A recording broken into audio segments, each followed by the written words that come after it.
Wall Street closes lower for the week with the Dow Jones seeing its worst week since March of last year. Job creations in March beats expectations with over 3 lakh non-farm jobs being added. Stocks in the Asia Pacific have opened mixed ahead of a number of monetary policy decisions this week, and the GIFT Nifty is indicating a higher start for the Indian markets.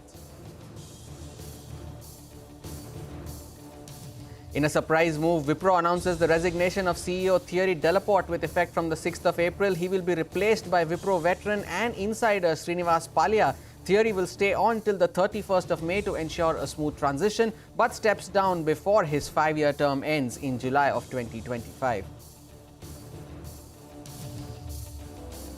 Bandhan Bank's MD and CEO Chandrasekhar Ghosh also announces his resignation effective from the 9th of July this year, even as the board had approved a 3-year reappointment and was awaiting RBI's approval. Brokerages issue a cautious calls as the succession plan remains uncertain. Titan adds 86 stores and sees jewelry business revenue rising 18% in the fourth quarter. Adani Wilmar achieves its highest ever volume in Q4, while Godrej Consumer admits to difficult operating conditions but expects volume growth to remain in double digits. And Vodafone Idea's board approves a 2,075 crore rupee promoter fundraise via fresh issue of shares. JSW Energy raises 5,000 crore rupees via QIP, while Indiabulls Real Estate is set to raise nearly 4,000 crores via a preferential issue of shares.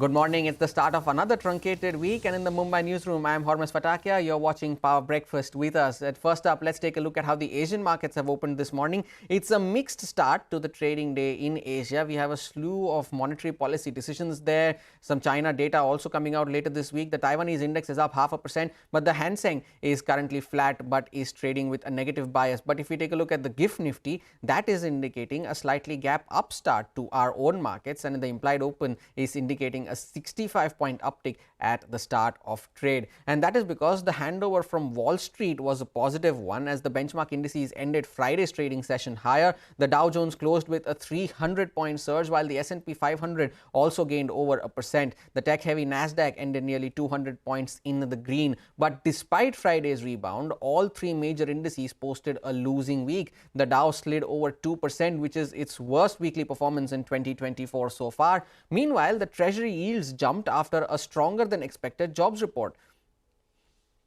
The US Labor Department's report showed that the job growth totaled over 300,000 in March, beating estimates of 200,000. We have CNBC's Rick Santelli with a roundup of all the numbers from the March jobs data. Jobs report hitting the wires. Non-farm payrolls, a whopping 303,000. That most estimate, and goes right along with the whisper number, which was higher than the estimates due to the strengthened ADP. 303,000, that's the juiciest number that we've had going back to 303,000 equals May of 23, right on the nose. To find a higher number, you go back to January of last year. If we look at the unemployment rate, 3.8. Now, this is a biggie because last month's 3.9 was the highest unemployment rate since Jan of 22. So it did moderate just a bit. If we look at average hourly earnings, which were up 0.1% last month, that was the lowest month-over-month change since March of 21. Let's call it 3 years. First of all, that was revised now to up 0.2, and the new number is up 0.3%, exactly as expected. Year over year, 4.1, as expected, down from 4.3. Actually, when you look at 4.1, you have to go back to June of 21. June of 21, 4.1, June of 21 to find a lower number. That's a really big deal when you consider what the average hourly earnings on a year-over-year basis have been doing. Average work week, 34.4 hours. That's a 10th higher than we were expecting, and a 10th higher than the rearview mirror, which was 34.3. And finally, U6. That's the underemployment rate, 7.3%, and labor force participation, wow, 62.7. 62.7. That is a nice jump. We were at 62.5 last month, and 62.6 was expected. So these numbers are definitely stronger than expected, and one would expect rates to be higher, and indeed they are. And staying with the March jobs report, let's listen into some important reactions to these numbers. Everybody should feel pretty good about where the economy is. We've got great momentum, but it looks like we're able to have strong job growth, strong economy, and inflation gradually coming down. That's great. But we have a monetary policy which is demonstrably tight. And it's not if the economy slows down. What if we get hit by some shock and the Fed then suddenly has to cut rates a lot? Whenever the Fed has to cut rates a lot, it never works out well. So I'd rather they get on a path of gradually bringing down rates once a quarter. Nothing going on here. People don't have to get too worried about it. Just bring rates down slowly so we get back to a more normal level. Because frankly, the economy is performing well. It doesn't need monetary policy to be too tight or too loose right now. It was a relatively uncomplicated, strong report with a strong print on payrolls, another upside surprise relative to consensus expectations, small drop in the unemployment rate, and a good increase in household employment after some weakness there. So I think on the economic activity side, this is very unambiguous. That wage numbers have been decelerating, and the month-to-month numbers are, sometimes up, sometimes down, but the trend has been decelerating despite this strong labor market. And I think that's very encouraging for those of us who are looking for inflation to move back to 2% before too long. And one silver lining in terms of the actual data for the Fed is that the reading on average hourly earnings was quite restrained at 0.3. That annualizes to somewhere in the neighborhood of 3.5% wage growth. And the Fed's not going to be overly concerned about wage growth at that pace. And then the broader, I think, economic story of what we're seeing in this report is that we're seeing an ongoing shift out in the labor supply curve. We're seeing workers who have returned to the labor force, and to some extent that's continuing with a higher labor force participation rate. And we continue to see underlying indications of migration flows.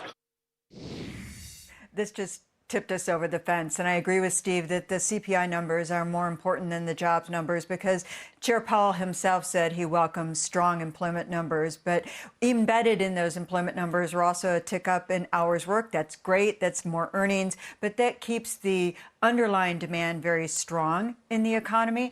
And again, the numbers in the service sector so strong, 2/3 of the gains in those big three: leisure and hospitality, healthcare, and state and local governments. That's something we've seen for a long time. The good news is it's not quite as concentrated as it was in 2023, which means some of the gains are spreading out a little bit more.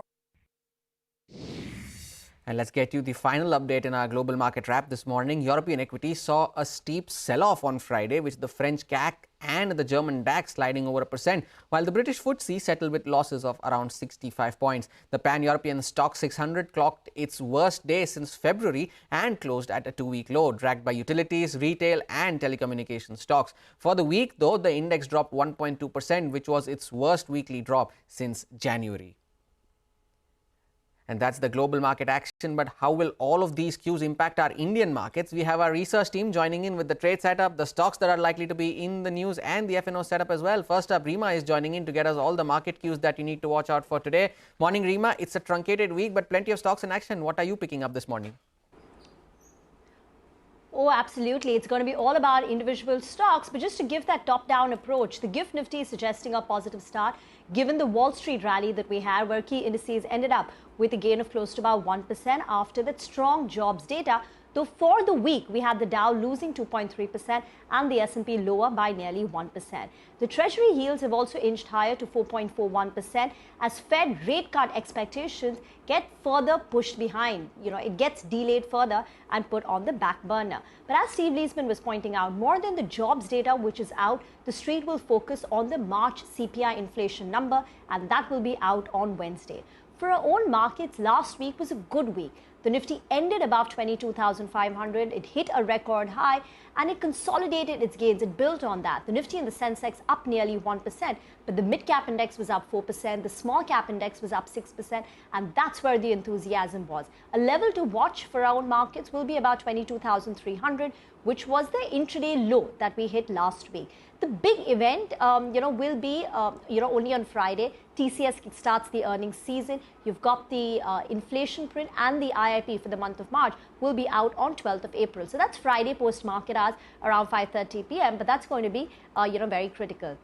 The DI, in terms of flows, the DII's net sold 3,370 crore in the cash market on Friday, while the FI's net bought 1,659 crore. But it's all going to be about those individual stocks, and we have so many of them. And for all those individual stocks, we'll head over to Vamakshi, who will list out all of those names. Vamakshi, how did you manage to shortlist among a huge list?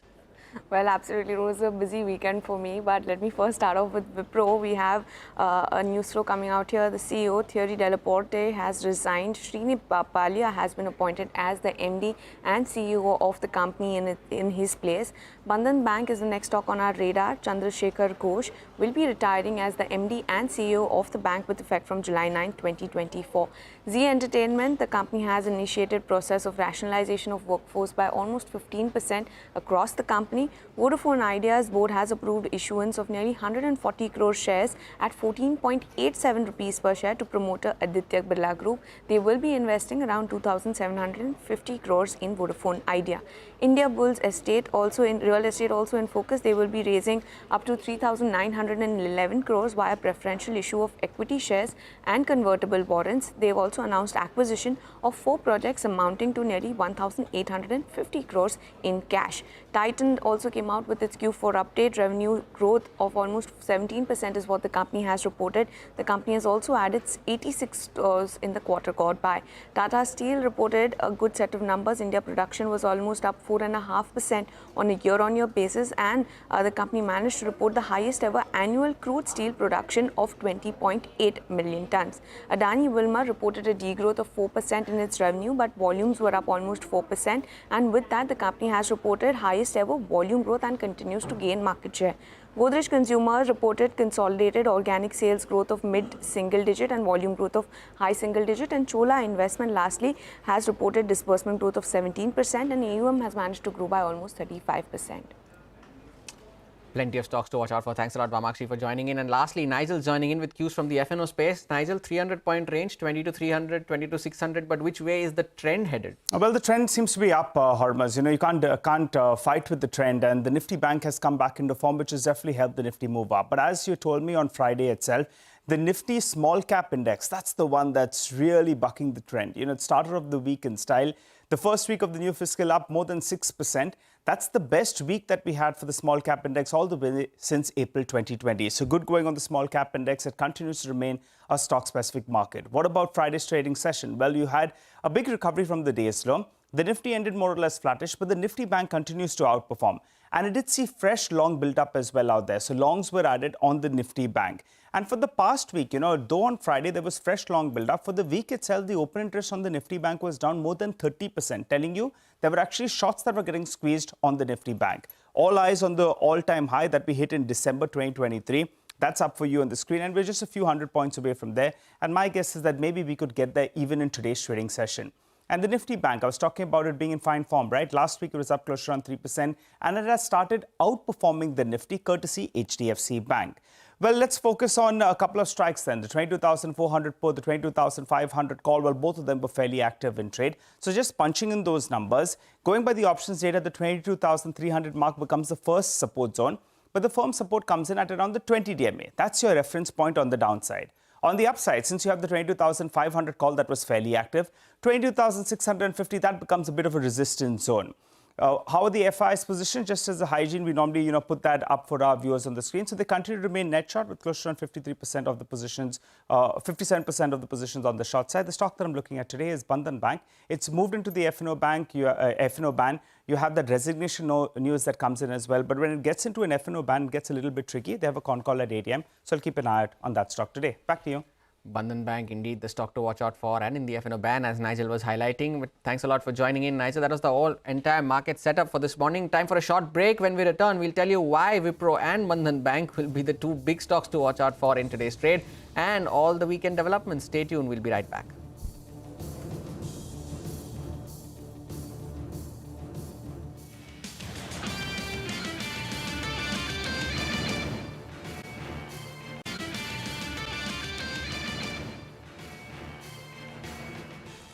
Back with us here on Power Breakfast, down to some stock-specific action now. Wipro has announced the resignation of its CEO Thierry Delaporte before his 5-year term ending in July of 2025. He'll be replaced by Wipro veteran and insider Srini Pallia. Rima is joining us to tell us more. Rima, expectedly unexpected, if we can call it that?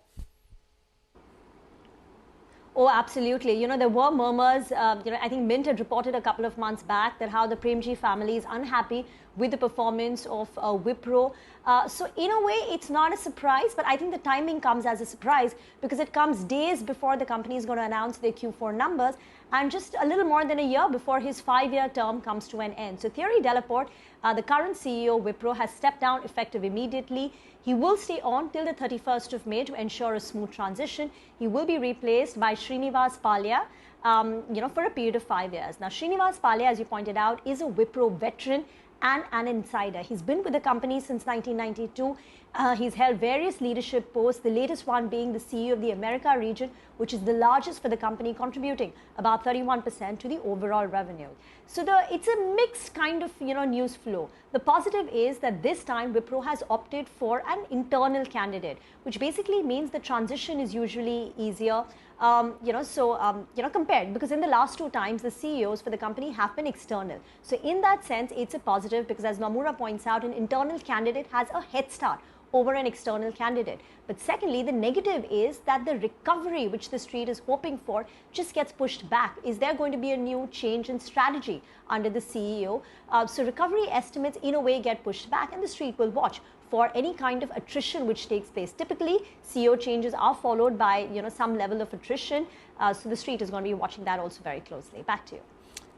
Keep a watch out for all of that as well. Thanks a lot, Rima, for joining in. And from Wipro, from another exit, and Chandrasekhar Ghosh, the managing director and CEO at Bandhan Bank, has also stepped down from his post. Abhishek is here with more details. Abhishek, good morning.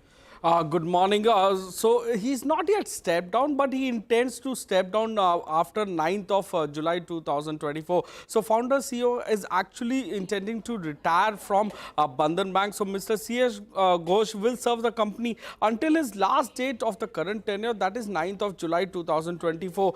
This has come as a negative surprise because there was a fact that board had approved for 3 years and his application was pending with RBI.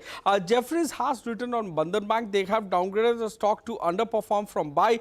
Target price has been cut to 170 from 290 that they had earlier. They say that in a surprise move, Bandhan Bank's founder CEO resigned with effect from 9th of July 2024, even as the board has approved a 3-year reappointment and his application was actually pending with RBI. So regulator doesn't clarify on such aspects, but as per management, there is no word that has come in from RBI to them. So smooth succession is a key, and many of the senior managements are new to the entity. So uncertainty may lead to slower in terms of growth as well as higher credit cost for the bank is what Jefferies have written. They also expect valuations staying under this overhang from such uncertainty for Bandhan Bank. Back to you. Thanks a lot, Abhishek, for joining in. Remember, Bandhan Bank is in the F&O ban today, as Nigel was highlighting as well. Now, on to news from the aviation sector. Then, Vistara announced its decision to reduce capacity by 10%, which is about 25 to 30 flights per day. Now, this comes as a part of its efforts to stabilize operations amidst challenges with the pilot shortage. According to the airline, most of these cancellations have occurred within the domestic network, and alternate arrangements have been made to mitigate inconvenience to passengers. In fact, earlier we spoke to the CEO, Vinod Kannan, and he says that unplanned disruptions could end by this week and there is a need to hire more pilots. Listen in. if pilots do not sign up to the new contract, they will not be transitioned into it and therefore into the merged entity. So it's an ongoing process. We are looking to hire more pilots. We are also looking to train more pilots who are there in the system. And at the same time, while this might take a little bit of time, that's precisely the reason why we've had to have this situation of scaling back just a little bit by 5 to 7%, so that we can create that buffer, not just for operational resilience, but also to perhaps provide a slightly better kind of roster for the existing pilots. So I've had discussions and town halls with each group of staff, not just pilots, with various verticals. And I think the message is very consistent and clear that this was something that should not have happened. It's unfortunate, but we are going to bounce back from this. And our staff can once again, hold their heads high and service our customers when they come to the airport. Of course, the changes which will have to be made are mostly through, as you said, the rostering system, the practices in terms of what curtailment that we need to do in the network, as well as, I think, the approach that we've had, which has been consultative, but perhaps we need to be a little bit more open and have more dialogues and hear a little bit more from the pilots as well. And that's something which I think we will continue to do. Let's slip into a short break now. Up next, we get you cues from the commodities market. Stay tuned. We'll be right back.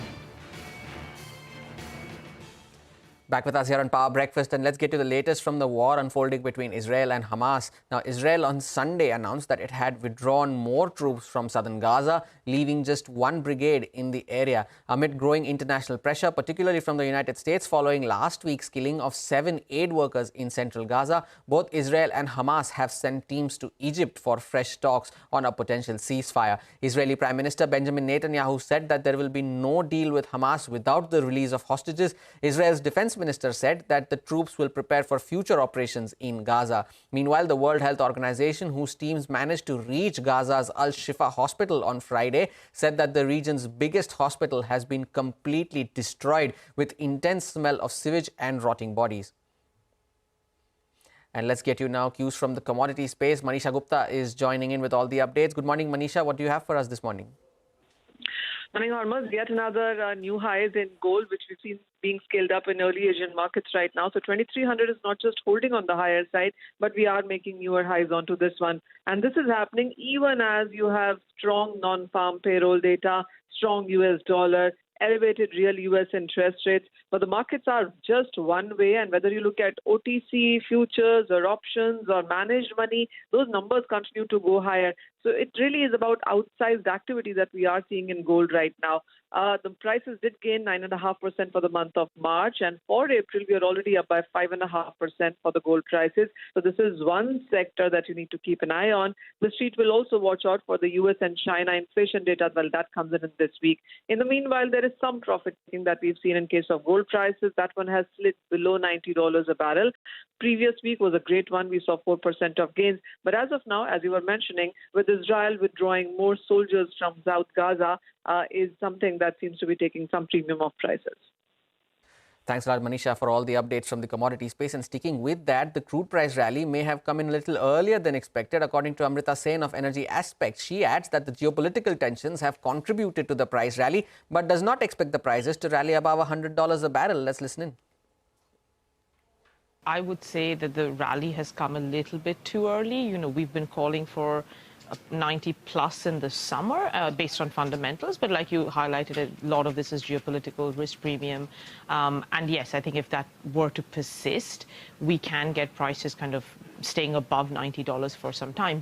It's a little bit of geopolitical risk premium priced in. We do think that should start to fade in the coming weeks. U.S. production growth is slowing, and OPEC Plus continue to, they want to maintain balance in this market, so they're not going to be in a rush to bring barrels back. So there is an opportunity for prices to rally, but we're not expecting prices to, rally or sustain above $100, which some people are calling for, because there are mechanisms through which you can get additional supplies to the market. And that's all we have on this edition of Power Breakfast. Bazaar Morning Call comes up next. Thank you so much for watching.